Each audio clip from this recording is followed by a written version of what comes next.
Assalamualaikum. Materi kali ini mengenai struktur sel hewan dan tumbuhan beserta jaringannya. Buka bukunya ya. Makhluk hidup ternyata memiliki tingkatan organisasi loh. Apa saja tingkatannya, mulai dari yang terkecil sampai yang terbesar? Unit struktural terkecil dari makhluk hidup adalah sel. Jadi sesuatu dikatakan makhluk hidup apabila tersusun atas satu sel. Kemudian sel-sel yang memiliki struktur dan fungsi yang sama akan membentuk jaringan. Lalu beberapa jaringan akan bergabung membentuk suatu fungsi khusus yang kita sebut dengan organ. Beberapa organ akan bergabung melakukan suatu fungsi tertentu yang kita sebut dengan sistem organ. Nah, suatu individu itu adalah gabungan dari sistem-sistem organ. Kemudian individu-individu sejenis akan bergabung membentuk populasi, kemudian populasi-populasi bergabung membentuk komunitas. Gabungan komunitas akan membentuk bioma, kemudian gabungan bioma itu adalah biosfer. Nah, seperti itu adalah tingkatan organisasi kehidupan makhluk hidup ya adik-adik. Mulai dari yang terkecil yaitu sel sampai yang terbesar yaitu biosfer. Sel adalah unit terkecil penyusun makhluk hidup. Suatu sel mampu melakukan semua aktivitas kehidupan dan di dalamnya terjadi banyak sekali aktivitas kimiawi. Karena itulah, sesuai yang tadi sudah kakak katakan, sesuatu dikatakan makhluk hidup apabila dia terdiri dari minimal satu sel. Belajar tentang struktur sel tumbuhan dan sel hewan, di mana diketahui bahwa sel tumbuhan dan sel hewan adalah sel eukariotik. Maksud dari sel eukariotik adalah sel yang memiliki membran inti atau membran nukleus. Nah, kalau kita lihat pada gambar sel, baik itu sel tumbuhan maupun sel hewan, ada struktur yang dinamakan dengan dinding sel. Dinding sel hanya dimiliki oleh sel tumbuhan, seperti yang ditunjukkan oleh gambar. Nah, selain dinding sel, ada struktur berikutnya yaitu membran sel atau membran plasma. Berbeda dengan dinding sel, membran sel atau membran plasma ini sama-sama dimiliki oleh sel tumbuhan maupun sel hewan. Kemudian ada organel, maksud saya ada sitoplasma. Sitoplasma adalah cairan sel yang mengisi antara nukleus sampai dengan membran plasma. Kemudian ada organel yang disebut dengan ribosom. Ribosom itu adalah butiran-butiran halus yang tersebar di seluruh sitoplasma. Nah, ada struktur berikutnya yang disebut dengan retikulum endoplasma. Ada dua retikulum endoplasma. Ada retikulum endoplasma halus, yaitu retikulum endoplasma yang tidak ditempeli oleh ribosom. Dan ada retikulum endoplasma kasar, yaitu retikulum endoplasma yang ditempeli oleh ribosom. Kemudian ada organel berikutnya pada sel yang disebut dengan mitokondria. Nah, jadi bentuk mitokondria ini seperti bulat memanjang. Dan struktur berikutnya ada organel yang disebut dengan lisosom. Nah, lisosom ini bentuknya seperti bulat, ada pada sel tumbuhan maupun sel hewan. Nah, kemudian ada struktur berikutnya yaitu badan Golgi atau kompleks Golgi atau aparatus Golgi. Jadi bentuknya ini seperti ini ya, bentuk dari badan Golgi tersebut. Nah, badan Golgi ini juga ditemukan baik pada sel tumbuhan maupun sel hewan. Nah, kemudian struktur berikutnya ada yang disebut dengan kloroplas. Kalau kita lihat pada gambar, ternyata kloroplas hanya ditemukan pada sel tumbuhan. Pada sel hewan tidak memiliki kloroplas. Nah, kemudian organel berikutnya ada vakuola. Vakuola juga ditemukan hanya pada sel tumbuhan saja. Sel hewan tidak memiliki vakuola. Kalaupun ada memiliki vakuola, maka vakuola pada sel hewan berukuran kecil. Kemudian ada struktur berikutnya yaitu ameloplas. Ameloplas adalah struktur yang hanya dimiliki oleh sel tumbuhan saja. Struktur berikutnya, pada sel hewan, pada gambar sel hewan kita melihat ada mikrotubulus ya. Jadi bentuknya itu seperti tiang atau persegi panjang yang terdapat pada sitoplasma. Nah, kemudian pada sel hewan kita juga menemukan ada organel struktur yang disebut dengan centriole. Selanjutnya membahas fungsi-fungsi bagian sel. Yang udah kakak garis merah itu yang perlu diamati. Fungsi pertama adalah fungsi nukleus. Nukleus tadi bentuknya adalah bulat oval. Nukleus berfungsi untuk mengatur semua kegiatan sel dan sebagai kontrol informasi genetik. Retikulum endoplasma halus. Nah, tadi bentuknya seperti jala, tidak ditempeli ribosom. Maka dari itu namanya adalah retikulum endoplasma halus. Fungsinya untuk sintesis lemak dan kolesterol. Retikulum endoplasma kasar. Nah, retikulum endoplasma kasar adalah retikulum endoplasma yang ditempeli oleh ribosom. Fungsinya untuk penampungan protein. Mengapa? Karena retikulum endoplasma kasar ditempeli oleh ribosom, sedangkan ribosom sendiri fungsinya adalah untuk sintesis protein.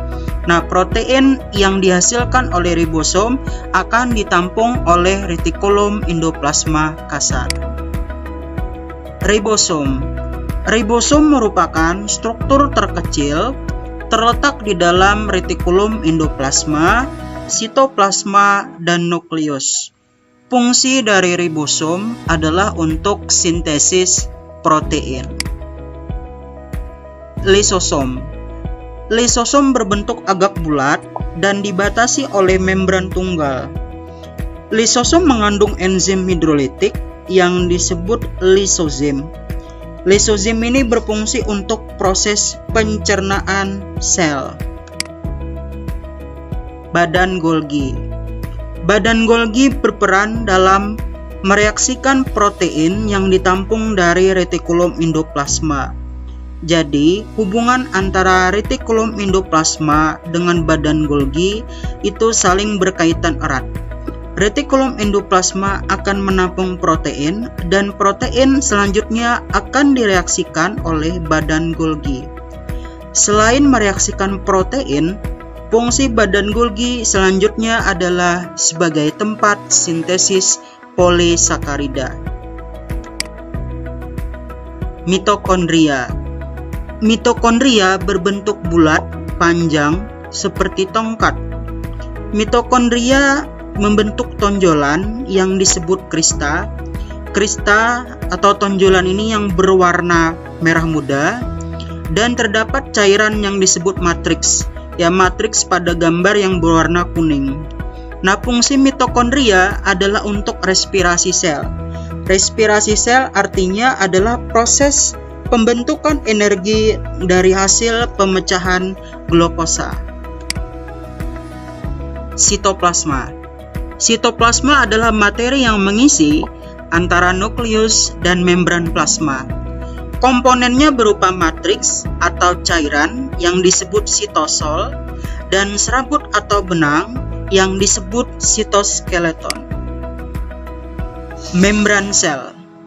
Membran sel bersifat semi-permeabel, berfungsi untuk transportasi zat dari dan keluar sel atau sebaliknya. Dinding sel. Dinding sel merupakan bagian terluar dari sel tumbuhan. Dinding sel bersifat kaku dan tersusun atas polisakarida. Dinding sel berfungsi sebagai pelindung dan pemberi bentuk sel tumbuhan. Kloroplas. Kloroplas adalah plastida, di mana plastida ini mengandung pigmen hijau atau klorofil. Kloroplas berperan dalam kegiatan fotosintesis. Vakuola. Vakuola pada tumbuhan berukuran besar. Vakuola berperan dalam penimbunan cadangan makanan, sisa metabolisme, pigmen, dan minyak atsiri. Centriole. Centriole terletak di dekat nukleus. Centriole berperan dalam proses pembelahan sel. Mudah mengingat perbedaan sel hewan dan sel tumbuhan. Sel tumbuhan punya vas dari plastik, vas vakuola dari dinding sel plastik plastida. Sel hewan punya senti. Senti sama dengan centriole. Dan tidak terdapat pada sel hewan. Kemudian, kalau sel hewan mempunyai lisosom dan mempunyai centriole yang tidak dimiliki. Kesimpulan, perbedaan sel hewan dan sel tumbuhan. Yang pertama, sel hewan tidak memiliki dinding sel, sedangkan sel tumbuhan memiliki dinding sel dan membran plasma. Yang kedua, sel hewan tidak memiliki plastida. Sel tumbuhan umumnya memiliki plastida atau butir zat warna atau kloroplas. Yang ketiga, sel hewan memiliki lisosom, sedangkan sel tumbuhan tidak memiliki lisosom. Yang keempat, sel hewan memiliki sentrosom atau centriole, sedangkan sel tumbuhan tidak memiliki sentrosom. Yang kelima, sel hewan timbunan zat berupa lemak dan glikogen, sedangkan sel tumbuhan timbunan zat berupa pati atau karbohidrat. Yang keenam, sel hewan bentuknya tidak tetap, sel tumbuhan bentuknya tetap karena memiliki dinding sel. Yang ketujuh, pada hewan tertentu memiliki vakuola ukuran kecil atau sedikit, sedangkan sel tumbuhan memiliki vakuola ukuran besar dan banyak. Nah, selanjutnya kita akan masuk ke jaringan. Jaringan sendiri memiliki pengertian sekumpulan sel yang memiliki struktur dan fungsi yang sama lalu melakukan fungsi-fungsi tertentu. Jadi, ada sel-sel sejenis yang kemudian bergabung membentuk suatu jaringan. Jaringan biasanya melakukan fungsi-fungsi kehidupan tertentu.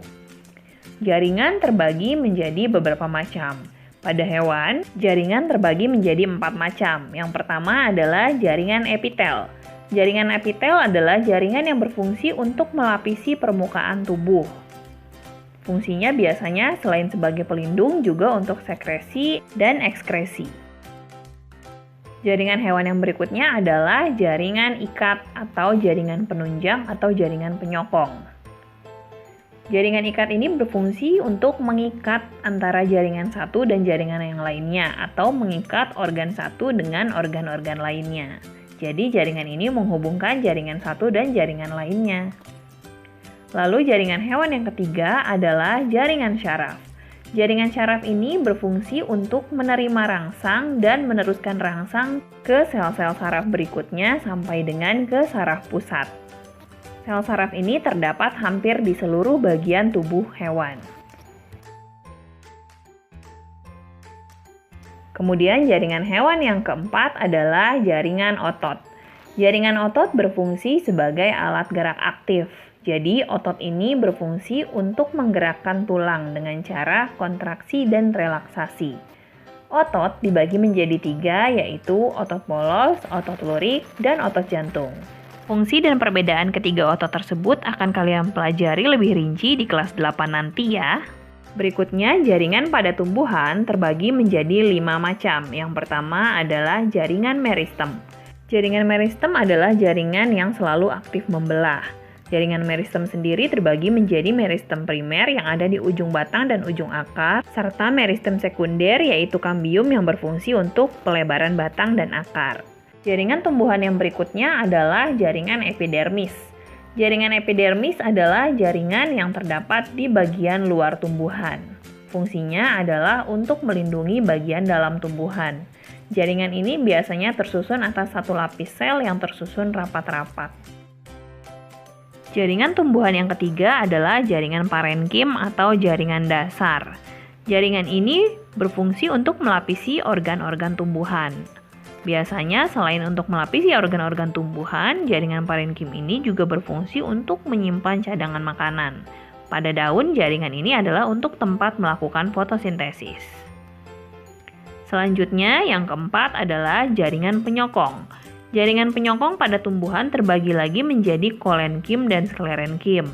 Fungsi jaringan penyokong ini adalah untuk menyokong tubuh tumbuhan agar tetap bisa berdiri tegak. Yang kelima adalah jaringan pengangkut. Sesuai dengan namanya, fungsi jaringan pengangkut adalah untuk mengangkut. Jaringan pengangkut terbagi menjadi floem dan xilem. Fungsi jaringan floem adalah untuk mengangkut hasil fotosintesis dari daun ke seluruh tubuh tumbuhan, sementara jaringan xilem adalah untuk mengangkut air dari akar ke daun. Demikian materi pada hari ini. Nanti diringkas lalu difoto dikirim ke WhatsApp kakak ya. Wassalamualaikum.